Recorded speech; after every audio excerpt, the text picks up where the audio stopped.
కానీ ఇవాళ ఉపయోగపడుతోంది. నాకు జాతీయ స్థాయిలో సన్మానం జరిగిందమ్మా. అమ్మవారి దయ, అమ్మవారి దయ. నేనేమైనా అడిగానా, పెట్టానా? వారెవరన్నా నాకు తెలుసా? మన పని మనం చేస్తే ఎవరు తీసుకెళ్లాలో వాళ్ళు తీసుకెళ్తారు ఖచ్చితంగా. రాజ్యాంగ పదవుల్లో ఉన్నవాళ్ళు, న్యాయాధికారి పదవుల్లో ఉన్నవాళ్ళు, పెద్దవాళ్ళందరికీ మన ప్రవచనాలు నచ్చి ఎవరికి చెప్పాలో వారికి చెప్పారు. మనం ఎవరిని అడగలేదు. రావాల్సింది వచ్చింది. 25వ తేదీ మధ్యాహ్నం 1 గంటకి హోమ్ మినిస్టర్ ఆఫీస్ నుంచి ఫోన్ వచ్చే వరకు నాకు తెలియదు ఇది నేను గిల్లుకున్నా ఓసారి నాకే వచ్చింది అని.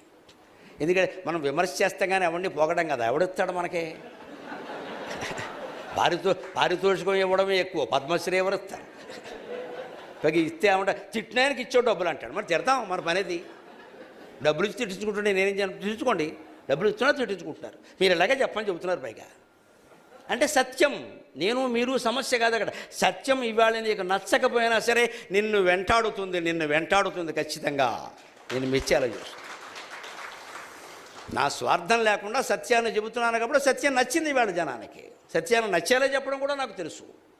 ఈ కళ భగవంతుడు ఇస్తాడమ్మా. వాగ్వాదిని, లలితా సహస్రంలో ఉండే మాట, వాగ్వాదిని వామకేశి వన్యమండల వాసిని.